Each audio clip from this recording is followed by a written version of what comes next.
This is Famous and Gravy, biographies from a different point of view. To participate in our opening quiz, email us at hello@famousandgravy.com. Now here's the quiz to reveal today's dead celebrity. This person died 1324, age 69. He was born into a family of merchants and didn't meet his father until he was 15 years old. 1324? What?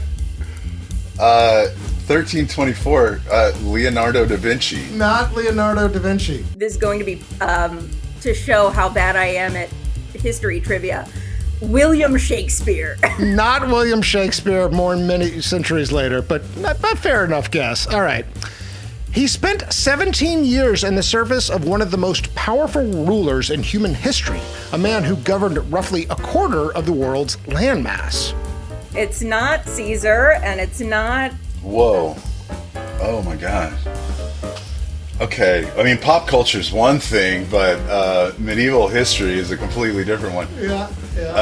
Is this in any way a Medici? It's not a Medici. He dictated his most famous work from a prison cell to a writer of romance novels who was his cellmate. Yeah, this is not ringing any bells. Voltaire wrote his own stuff. It's not Voltaire. Not Voltaire. I think we're off by a few centuries there. His neighbors gave him a nickname that essentially called him a liar. Man, I have no clue. Wow. I'm like Pliny the Elder. Like Not any elder, actually. All right. This will actually give it away, believe it or not. Okay. A children's swimming pool game bears his name. Oh my God, get out of here. Marco Polo.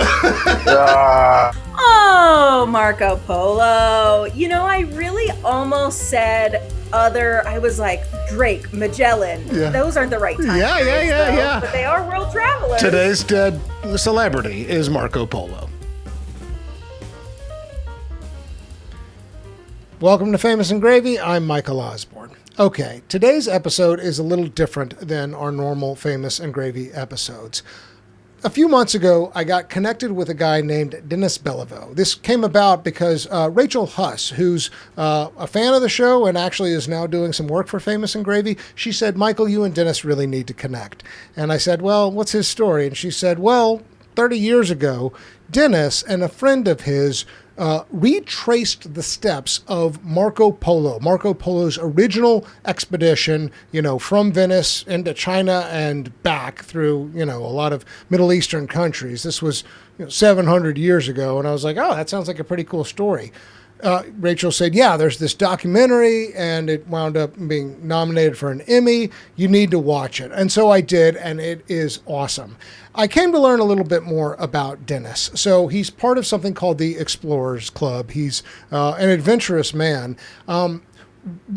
When he did this Marco Polo expedition, he ended up creating a lot of materials because he filmed it, and he created a lot of materials that he's now using as curricula for students in middle school and in high school, and he's done it with other explorers. And I thought, this is awesome, and this is kind of in some ways a very Famous and Gravy idea. I mean, the core question of our show is, what can a life story teach us about ourselves?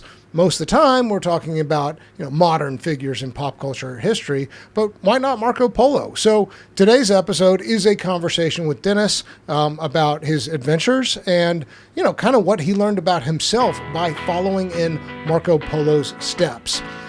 Because this is Famous and Gravy, I thought this would be kind of fun if I wrote a first line for Marco Polo's obituary. So took a little effort, but I came up with a theoretical first line of what the New York Times back in 13 whatever might have written on the moment of Marco Polo's death. So I began the conversation with Denis by reading this first line of the obit and asking him to respond to it. Marco Polo, the insatiable and peripatetic Venetian merchant who spent 24 years traversing the Mongol Empire and returned home with an account of the world beyond Christendom so extraordinary his own neighbors refused to believe it, died yesterday in Venice. He was 69. This was, the New York Times on January 9th, 1324. All right. Your initial reaction to the first line of that obituary, Dennis, what do you think? No, I mean, yeah, it's spot on. The only thing I would say is that of those 24 years, he probably spent 17 years in Beijing. Oh, really? Okay. I didn't realize it was that long. Okay. Well, I mean, that centered in, so it took him about, say, 3 years to get there, and then 4 years to get home. But he did side trips for Kublai. Yeah. It was a striking out point for him. So he didn't spend I guess he spent a good portion of the 24 years traveling in the Mongol Empire, though it's thought that he went to India twice. Well, let's zone in on some of the adjectives, because I gave this a lot of thought. I wrote, insatiable and peripatetic. I had to look up peripatetic, but do you know that word? It's sort of like, somebody who just travels a lot. It's got a little bit of onomatopoeia to it, a little bit of he would have called himself a wayfarer. Wayfarer. Okay, that's a word that probably should have been in here. Yeah, that's a good one. He really has, I mean, and because I spent so long studying him, he really has the heart of a traveler. I mean, he's probably the world's first global citizen. I tried to write it as if it were one day after he died, but this is hard to know what we knew, the day after his death and how well regarded he was as a figure, how well known he was as a figure. Let's stick on the vocabulary a little bit here, though. Okay. Insatiable. Does that feel true to you? Yes. What does it mean to you? He was curious about the places he went, not just in a didactic writing down facts about that. And that's why he was so famous. And that's why Kublai Khan took him in. Even according to his own book, the opening of his book, which is his book is weird because it's weird. Yeah. It was written with this ghostwriter who was a author of romantic, King Arthur tales and stuff like that. So there's a lot of that guy's writing in there, and you can tell the difference between Marco and him. Marco gives you the price of a chicken in China. And this guy, they're adding in these stories of levitating churches and, the Christian myths. And, so they were trying to write a bestseller for the time. So there was all these medieval myths that Europeans would have expected to have heard of the East, that if Marco had kept them out of his book, he wouldn't have been believed. Yeah. So those are added in. So I would say, yes, I would say he was insatiable in his curiosity, in his observations of the people, their diets, their sexual practices, their clothing. He was like an anthropologist. In fact, he's considered the father of modern anthropology. And that's the best writing in his book, as far as I'm concerned, is when he's writing about the cultures of the people he interacts with. How did you come to Marco Polo in the first place? Of all people, how did you hone in? Where did this idea come from? Yeah. I'm going to retrace his steps. What's the origin story? I mean, it's a smart device. I like it as a prompt, but it's a hell of a commitment. That's exactly right. That's the commitment part that scared me. My buddy and I, the guy I did the journey with, Fran, we went to India in 1992. And we were on the plane, and Columbus was everywhere. It was 1992, the 500th anniversary of Columbus. He was on the cover of Time magazine and Newsweek, and everything was Columbus, 500 years, Columbus. And we were on the plane, and we were joking about, Columbus thought he was in the Indies his whole life. He never realized he had bumped into America by accident. So, we were joking about hey, we're getting to go where he never went. And then we just started talking about explorers. And this was on the plane. And we were like, who's the greatest explorer? And we debated, and we went back and forth, and we landed on Marco Polo, and we were like, Marco Polo, no doubt. He's the greatest. So at that point, you knew a fair amount about him already? Yeah, we knew, because we were both explorers and in our minds, and we knew a lot about explorers and expeditions. And I mean, you say that. I know people who traveled and were fairly well traveled in their 20s who didn't have much knowledge of history, hadn't honed in on key figures who had really opened up new ways of thinking. The first archaeologist. I love that. I hadn't heard that idea before with Marco Polo. So, I mean, maybe a related question is, did you grow up loving history? I mean, he's a specific and unique figure to kind of zone in on. Yeah, I definitely grew up loving history, and especially art history. I think it was art history that opened up history for me in general. And then travel. I mean, I started traveling to see the art that I had studied and loved in books. And then, once you start traveling, then it's just, it's the food and the language and the clothes and the environment and the human geography and the physical geography. And, it all comes. And that's why people say traveling is the best education there is because all your senses are being bombarded with all this information that, that you normally in our daily lives, we kind of, it's Groundhog Day. I got to get up at 7 o'clock. I got to get the bus to school or, take the car to work. And when you're traveling, everything is new.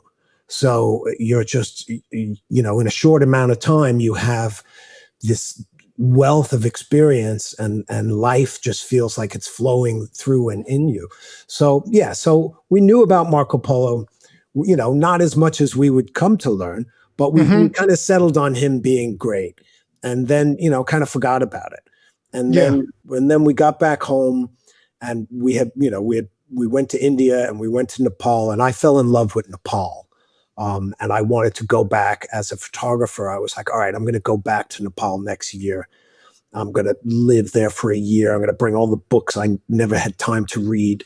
I'm going to find a little village that I love, and I'm going to grow my own vegetables and rent a little house for $50 a month or whatever it is. And I'm going to come away with at that time in the 90s, those photo books, the big coffee table, A Day in the Life of China and all that, those big coffee table books. And I was like, I'm going to come away with a coffee table book about Nepal.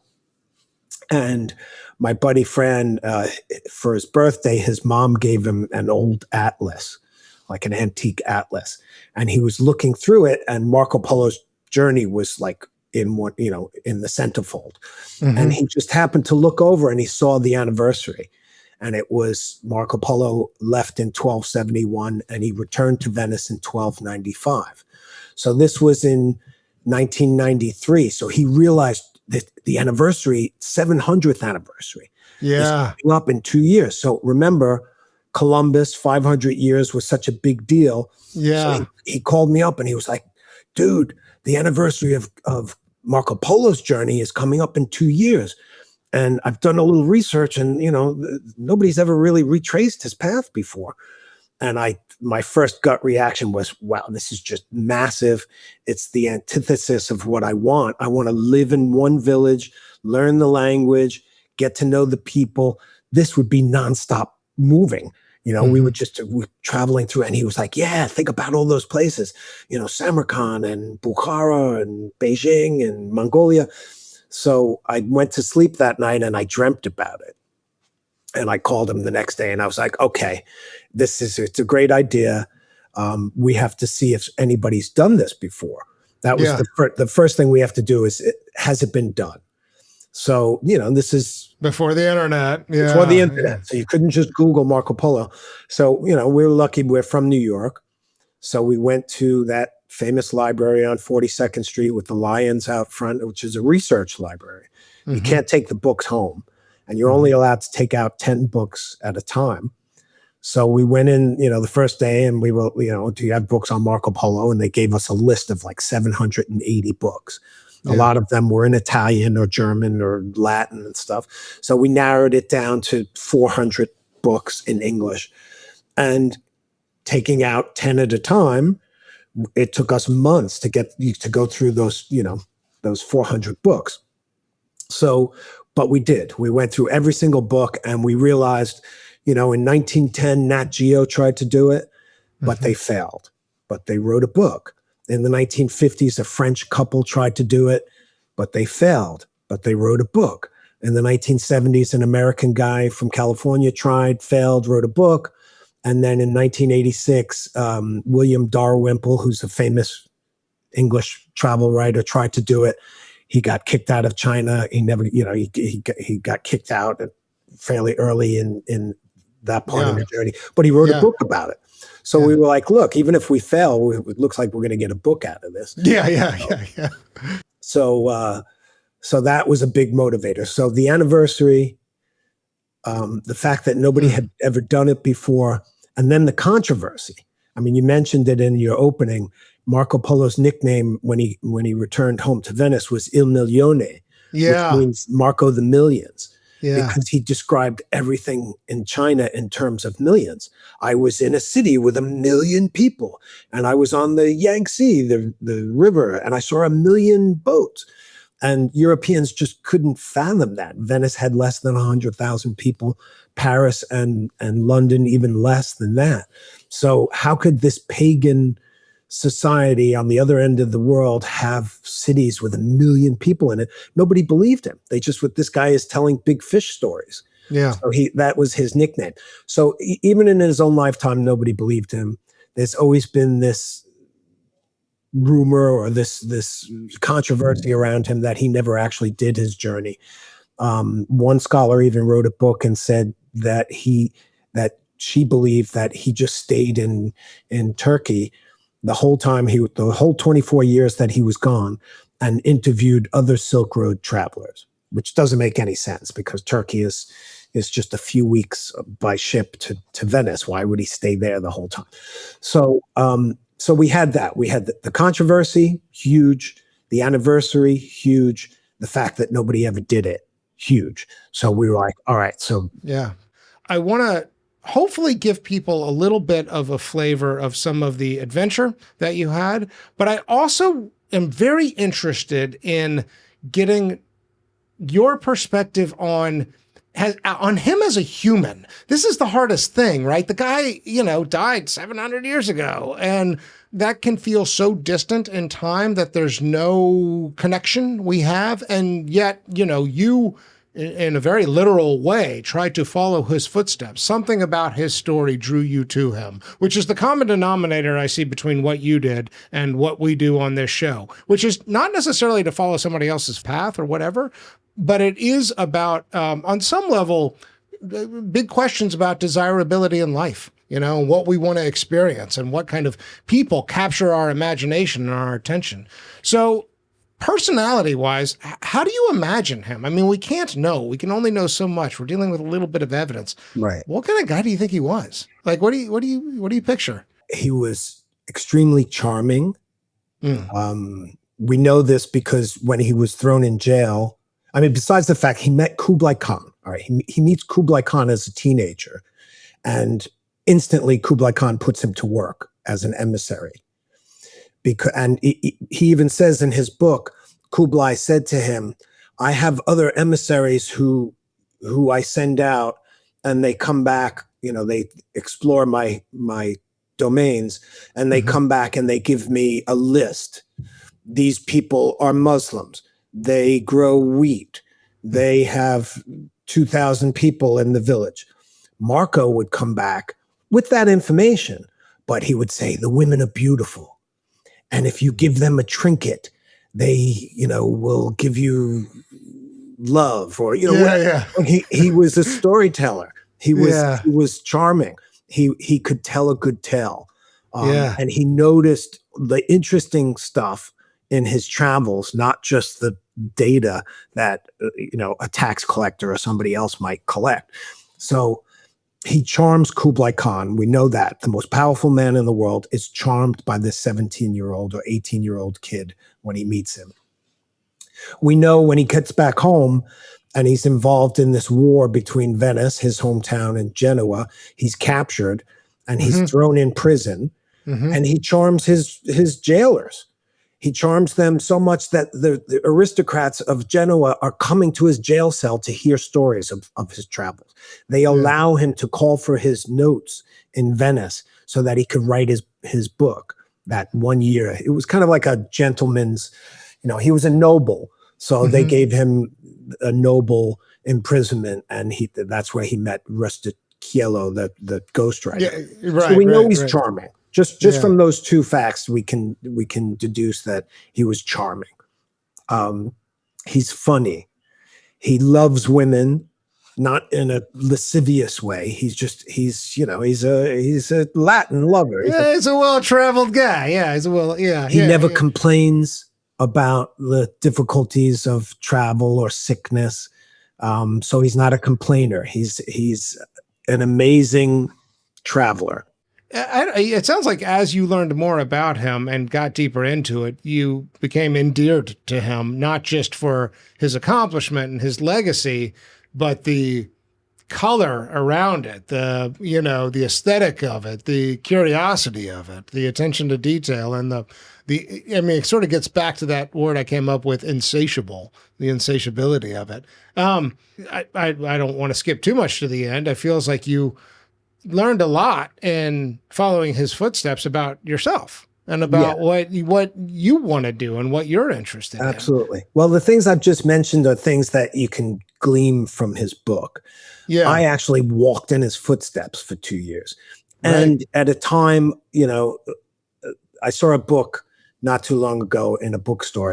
It said how 1995 was the first year of the future, because 1995 was the year the internet really hit for us. So I did this trip from 1993 to 1995. So if 1995 was the first year of the future, 1993 to 1995 were the last 2 years of the past. Yeah. I was able to experience the things that Marco Polo experienced that you couldn't today. I've been back to China 4 times. I just got back from Mongolia last year. I was on an expedition, and it's totally different. It's not what it was in the 90s. I met people who were wearing the same clothes that Marco Polo described. And now you go, the kids are wearing T-shirts and, they got their jeans down with their underwear hanging out. Globalization has its benefits and it has its drawbacks in that. Yeah. The spice that used to make the world so interesting is starting to merge into a mono culture, American pop culture. Your timing is extraordinary for a lot of reasons. I mean, you have this window right after the Soviet Union collapses where, America is idealistic and ascendant, really between the collapse of the Soviet Union and before 9/11. That kind of segues into, some of your adventures. You were in Afghanistan. I guess it was during the rise of the Taliban, the sort of warlord period? They were there, and Al-Qaeda was there. It's called the warlord period. Yeah, we were there during the Civil War. So it was it was just chaotic. The Soviets had pulled out, but the Taliban hadn't taken over yet. There was a detail in your story that I really loved where you were talking about... The Afghan warlord was taken aback, but the letter from his comrade had all the power of Marco Polo's golden tablet. And he came back and he said, look, it's really dangerous. I'm going to give you 25 bodyguards. We had 8 jeeps filled with rocket-propelled grenades, machine guns, the whole thing. You're going to move in here in the villa with us. We need to dress you as Afghans because it's so dangerous. You're going to have to carry weapons yourself. Jesus. Okay. That's cool. Dennis? No, it's all right. Dude, all you got to do is pull the button. Yeah, I don't want to. All right, well, a couple more. That's cool. I like that. I don't. That's good. Who? Not into guns. When we were with those guys, it was annoying after a while. I mean, you'd want to go and take a leak, and the guy's following you with a machine gun. And you're like, please, I really would like to be alone right now. And he's like, no, I protect you. It's like, no, please. At that point, we had been in Afghanistan quite a few weeks, and we had learnt just from the sound of machine gun fire, which we heard every single day, to discern the difference between a celebration, a wedding, a child's birth, where you hear, and that's just a guy celebrating. Or if you heard pop, pop, ta-ta, pop, pop, that's a firefight. Don't go out when you hear that. This, it's okay, somebody got married. I mean, I guess that's why I want to ask about it, because it's the kind of thing it requires an immersion to develop this discerning ear to tell the difference between different types of gunfire in the distance. And seeing it, so we saw a wedding like maybe day 1 or day 2 being in Mazar Sharif in northern Afghanistan. And, the guys were just shooting straight up in the air. And then, a couple of days later, we heard different kind of gunfire where it's sporadic and well, okay, that's different. Why is that different? And I mean, and you had a real hot moment too in all of that where you were, held at gunpoint for a minute. It looked really, really precarious. Probably the scariest moment during the trip. Was it scary at the time or more scary looking back? It was scary at the time. Okay. It was scary at that time. It's often I tell, because I talk to students and they always ask me about that.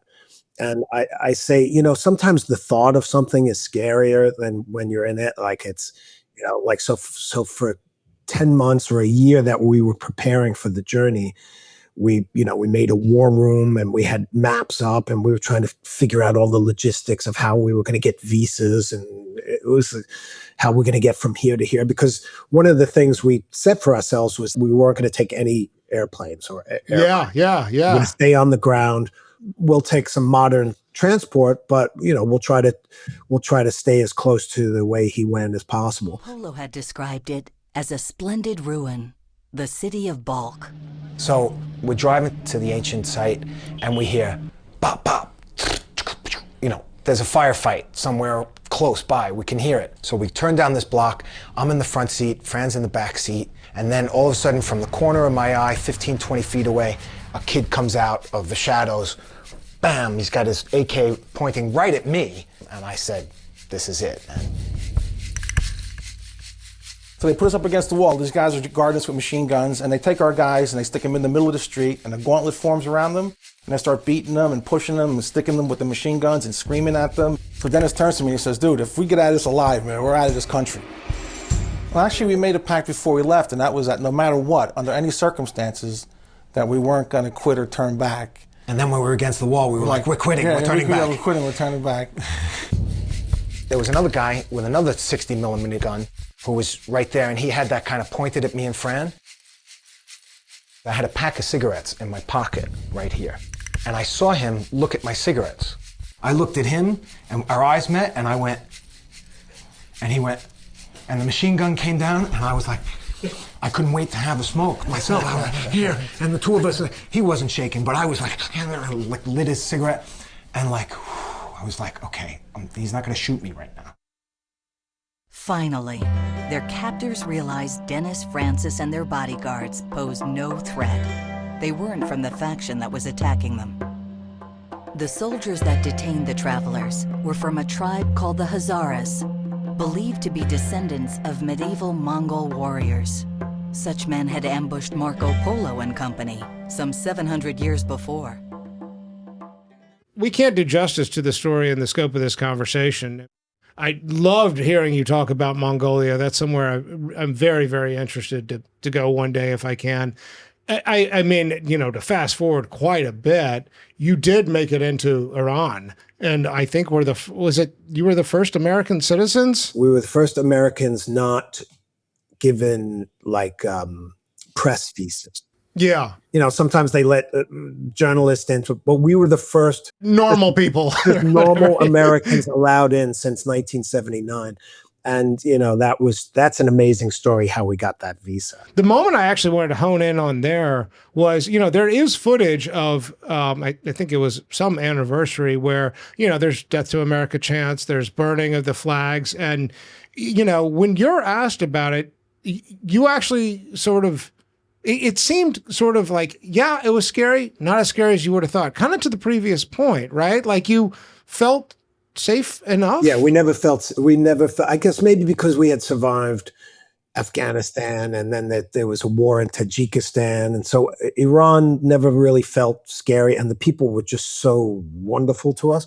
Yeah. And I think because also, so how we got in there, we had gone to the Ministry of Tourism in Tashkent, and we had convinced them that we were these important filmmakers and writers, and that, they had just gotten independence, and this is going to help you with tourism, and Americans are going to see this, and so they put us up in a hotel, and they were really helping us out. But unfortunately, in Uzbekistan, still you needed a visa to travel within the country to different cities. So we were trying to get this visa to the border of Afghanistan because that's the way Marco Polo crossed. And they weren't giving it to. They were like, "Why would you want to go down there? It's so dangerous, and that's a very sensitive region." And so every day we went, and the Minister of Tourism was putting us off. So finally, one day he says, we have a very important gentleman coming from UNESCO, which is the United Nations Education, Science, and Cultural Organization, and we're trying to get our cultural heritage sites. Sure. We're going to be very busy with him. If you even see us, ignore us. You just leave us alone for the next week. So we said, of course, And there was only like two restaurants in Tashkent that were worth going to in 1993 or 1994, whatever it was. So the next day we're in this restaurant, we're having lunch, and in walks the Minister of Tourism and this big, tall European guy, and they sit at the table right next to us. And we're trying not to make eye contact. And we hear the European gentleman turn around and say, "I am from Venice, and I am a very big Marco Polo fan. And Marco Polo came through this region. Do you know anything about Marco Polo?" So the Minister of Tourism goes, "We do. And these are the modern Marco Polos right here, and we're helping them." So he invites us over to his table. And we blow him away with what we've done already. We're about, halfway to Beijing. We tell him everything that we've gone through. And then we say, we need visas to go into Afghanistan. And these guys are, they're having a hard time. So he turns to the Minister of Tourism and he says, "They will have their visas today?" And he goes, yes, they will have their visas today. So now fast forward 10 months later, Iran, you're trying to get back. Iran also is a member of UNESCO and receives millions of dollars every year from the UN to keep up these beautiful monuments and stuff. So, we called that guy. We called him in Europe and we said, we're trying to get into Iran. The Iranians are not giving us these visas. We really need. So he got on the phone and he called the Ministry of Islamic Guidance and the same people who were giving us a hard time. And he vouched for us. And he said, "I'm going to say that these guys are UNESCO sponsored.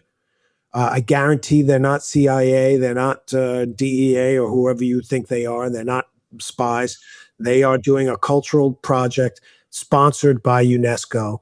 And that's how we got our visas to Iran. But just by chance, just by meeting that guy by chance. You know what I love about that story? Earlier in our conversation, you talked about how travel can lead you to this heightened state where your senses are just more acute, makes you very present. You're taking a lot in. And that is, we struggle to be present as humans. Our minds are in the future and in the past all the time. And when we are in the present, we become more attuned to coincidences. And to me, coincidence is like a clue that you're on the right path, right? And your stories have a lot of them. I think it's one of the things that makes, being an explorer and an adventurer desirable is that I feel like you are positioning yourself and making decisions to be open to those kinds of serendipitous moments that create, opportunities that you couldn't have imagined. So absolutely. Well said.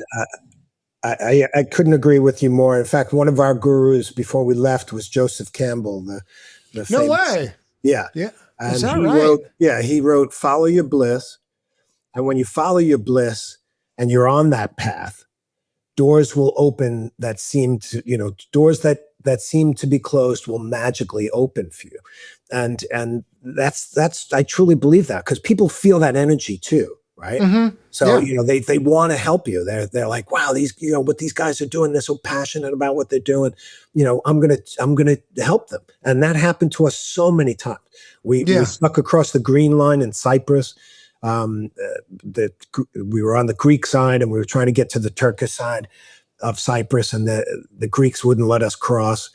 And, it's a military blockade line, kind of thing. Yeah. And we were in a pub that night and we were talking about it. And like this British Australian soldier, he was a UN peacekeeper. he heard us and he turned around and he was like, wow, and we told him our story and he was like, you know what, even Marco Polo needed help sometimes. And the next day he hid us in the back of his truck with a blanket over, and he drove us through the demilitarized zone into the Turkish side.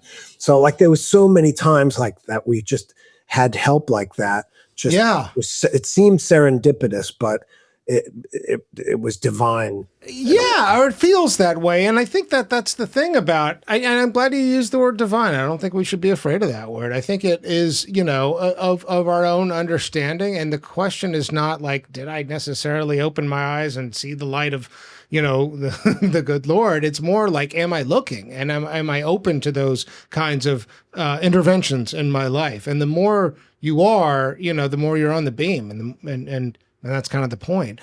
Okay, I want to talk a little bit about what you've done in the years since. So you retraced Marco Polo's steps with Fran, and you eventually, it took some effort. You get this movie out, Emmy nominated. It's incredible. People need to go see it. We'll link to it in the show notes. The film and the book come out, and it's a big hit, as you said, Emmy nomination. And I start getting calls from teachers saying, I'm teaching about the Silk Road. We do a Marco Polo unit. We do something on China and the Mongols. And I'm using your film as a resource. And the kids love it because it's like you are Marco Polo. You have this primary source, Marco Polo. But then you guys, you're bringing it to life. You lived his life. Would you come in? Would you talk to the students? So I started doing that, did a few auditorium talkbacks, 45 minutes. They watched my film before I arrived. I came in, talked to the kids, and I was leaving one school, ninth grade, Monday morning. I'm walking out, and half of the auditorium still had their hands in the air. So I'm in the lobby, and I'm about to leave the building, and the headmaster came up to me, and she said, look, I've been teaching for 22 years. It's Monday morning. These are ninth graders. They're normally brain dead on Monday. Yeah, they're not interested in anything. Yeah. And you had them in the palm of your hands. And 85%, 90% of teaching is getting their attention, and you're leaving the building. You have to do more. So I thought about it, and I was like, all right, I'm going to come up with what I came up with was what I called it an Explorer in Residence program. So the school would have me, I would start off with my Q&A. They would watch my film. I would do my Q&A. But now that I have them in the palm of my hands, let's do some experiential learning. So I had them making 15-foot maps of the Silk Road. I had broke them up into groups. You guys are Venice. Research what all your products and resources are. You guys are Central Asia. You guys are China. You guys are Southeast Asia.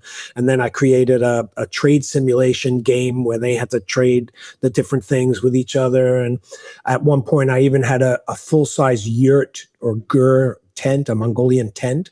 Yeah. A 15-foot round tent that I would bring on campus, and I would make them set it up and build it, and then we would give all the lessons inside the tent. And so I did that for years, and I loved it. And then I was like, but I'm just one guy. Like, how many schools can I get to? I need to somehow scale this up. Mm-hmm. And then when COVID hit, and I lost all my schools because I was an outside guest. Yeah. So all the schools were like, sorry, and so that whole year that we were in lockdown, I converted everything that I was doing live with Marco Polo in schools. I converted into a digital format. So the map game is now with 3D items. Mm-hmm. The trade simulation they can do online, and I created how that could work.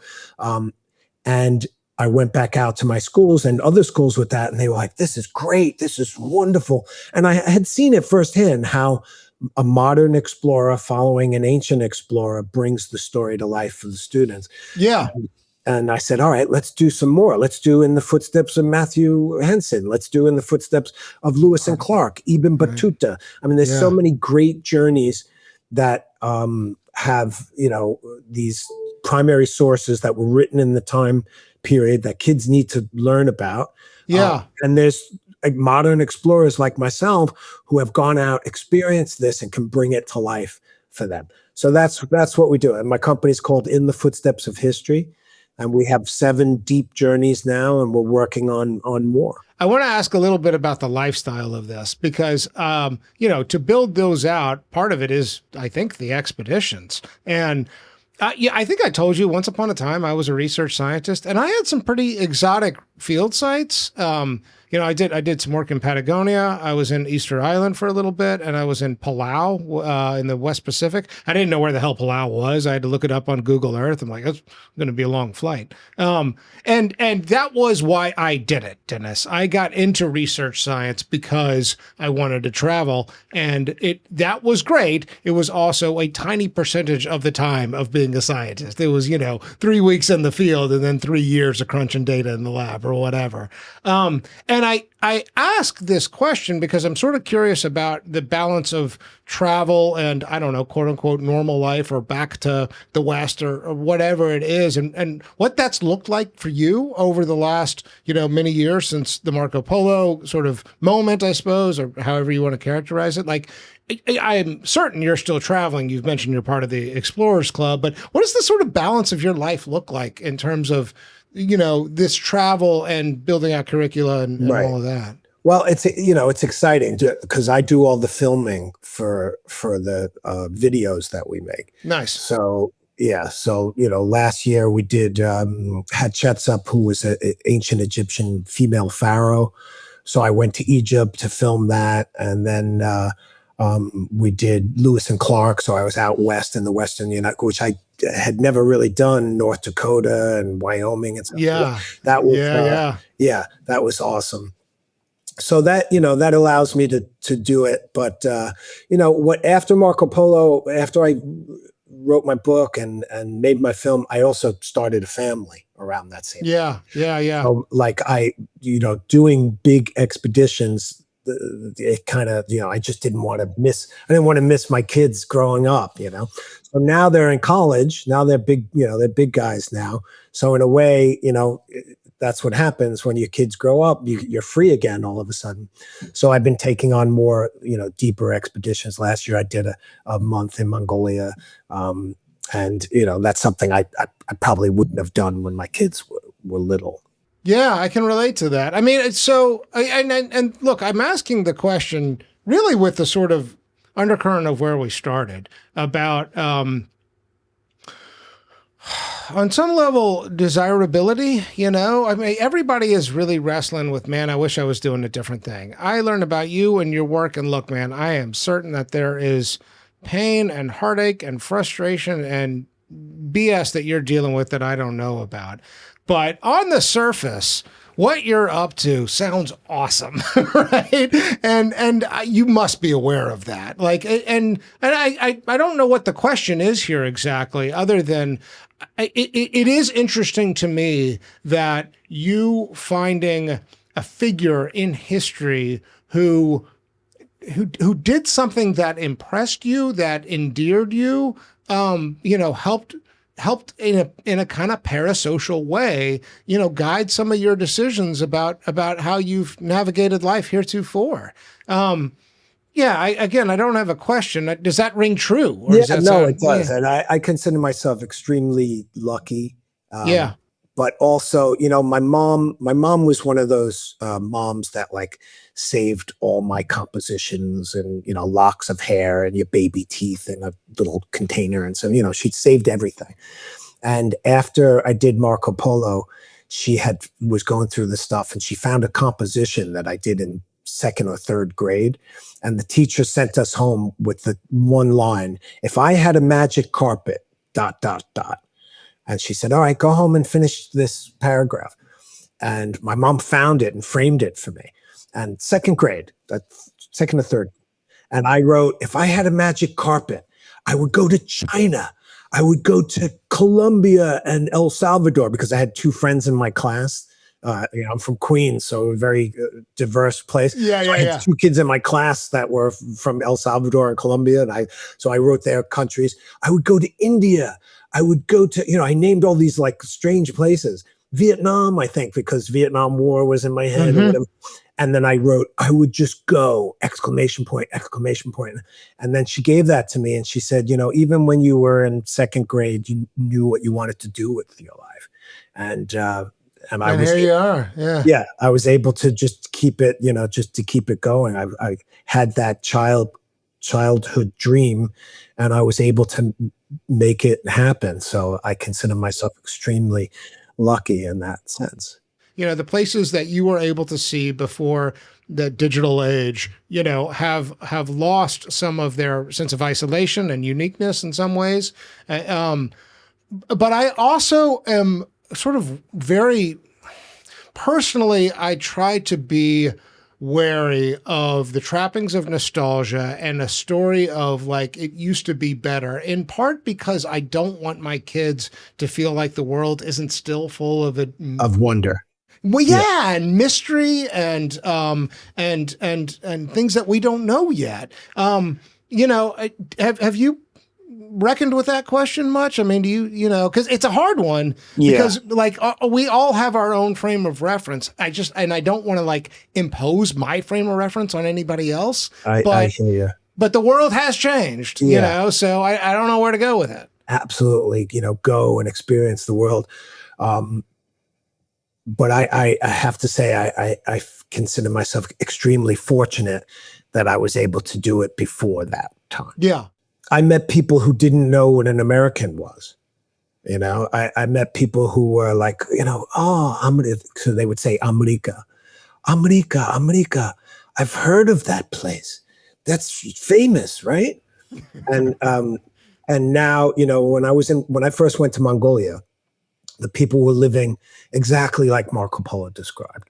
If you took Marco Polo's book out and you were reading it and you look up from the book and it's like, oh my, this is exactly what he wrote about. If somehow you put him in a time machine and he morphed next to me, he would be like, yeah, I was here last week. The round yurt tent, no electricity, no running water, living off their animals. They're truly nomadic people. Yeah. They milk their horses and they milk their camels, and most of their subsistence is coming from milk and meat. And then I went back last year, and I've been back before, but I went back last year, and you go out, and as you approach the yurt tent, you hear and they have a gas generator. And then you look around and there's a satellite dish. And then you go inside the yurt and they're watching the Kardashians on a little TV.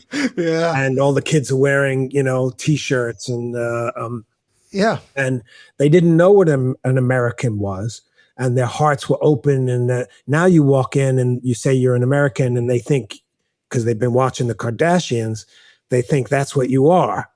So all of a sudden now their preconceived notions of you have changed. It's a different experience. I'm not saying they're not as nice. No, I think the reason I asked the question is it's something I wrestle with. And it's something I wrestle with. It's more of a fatherhood question, really, because I have kids who are coming into the world that is what it is. Mm-hmm. And I want to preserve certain experiences for them and possibilities for them and qualities like, mystery and adventure, while also recognizing that the world they're going to encounter is not the one I grew up in. And so it's a question on my mind. I guess that's where that came from. Yeah. All right. So to wind us down, I do want to go back to Marco Polo. I mean, you've touched on it in a lot of ways in this conversation. I told you before the recording that a big part of what our show is, what can a life story teach us about ourselves? And to hear you talk about his charm, to hear you talk about in a previous conversation, you used the word entrepreneurship, his insatiability. Does he continue to inform, how you think about the world, how you're inspired by the world? And what have you learned about him? What does his story teach you about you? What I learned about him from I've read his book so many times backwards and forwards, and, some of it is so dry and repetitious, that the people here worship Muhammad and they are subject to the Great Khan and they use paper money. I mean, he says that over and over again. But you do start to, the more time you spend with it, you start to really get his personality. For instance, he is a European, a devout Catholic at the time of the Crusades. I mean, right. Like towards the end of the Crusades. So he really doesn't have anything good to say about Islam or Muslims. And he doesn't even get it right. He constantly says that Muslims worship Muhammad, which they don't. Muhammad is right. Okay. So he doesn't get that right. So but again, this is at the time of the Crusades between Europe and the Near East. But he does, as he gets later on, that's early in his book. So he's traveling through those countries early on. So he's still a teenager. And then as he gets further east, he's getting older, he's getting wiser, he's getting more worldly. And he writes about, on his return trip when he was in Sri Lanka, he writes about Buddhism. And he writes about the Buddha himself. And he gives one of the earliest renditions of the life of the Buddha in Western literature. And it's pretty accurate. But what's really revealing about Marco is at the end of this statement, he says, he was such a good person. He was such a good man that assuredly, had he been born a Christian, he would be a saint. He's talking about the Buddha. The Buddha. This is radical stuff in medieval Europe. He could have been burned at the stake for saying something. He's saying this pagan prophet, this pagan spiritual leader could have been a Christian saint. This is, to our ears, it's like, to us, when you have to put yourself in the mind of the 13th century, this is around the time of the Inquisition. Right. So that's incredible. That says a lot about his personality. He's now starting to accept other religions and other ways. He's truly becoming, and what travel does for you, it strips away those prejudices. When you live with people and they take care of you, and you laugh with them, and you eat with them, and you cry with them, and you go through struggles with them, it strips away any kind of prejudice that you might have had before such a journey. And I think that Marco went through that. I certainly did. One thing I was reminded of in getting ready for this conversation, in watching your documentary and learning a little bit about Marco Polo, but really trying to spend some more time learning about you, the world's always scarier in our imaginations than it is in real life. I have friends who live in California who are not coming to Texas because they're dead scared of being in Texas. And I get it. There's political divisions, dude. It's okay. And most people are okay. And most of what we consume on our screens is, meant to make us afraid and alienated and isolated. And you have been to some corners of the world that the stories coming out are, they want to eat us alive. They hate us. And I'm sure some of that is truth. There's a element of truth to that. But the shared humanity that you learn through travel, there's no other way to get that lesson and to experience it. And I think Marco Polo is a great example. And I think you're a great example. Well, thank you, Michael. Appreciate that. Dennis, thank you for making time for this conversation. This was a ton of fun. I will absolutely let everybody know I'm such a big fan of you and this project you have going on. And we have teachers in our audience. If they are interested in learning more, they're going to find you. So thanks for making the time, man. This is great. Excellent. Appreciate it. All right. Thanks, Michael. I'll talk to you soon. Okay, thanks so much. I hope y'all enjoyed that episode. Again, Dennis is doing really great stuff with these adventures. And personally, I think this is an awesome way to connect with history. So if you're a teacher or if you have friends or teachers, please tell them about this project, In the Footsteps of.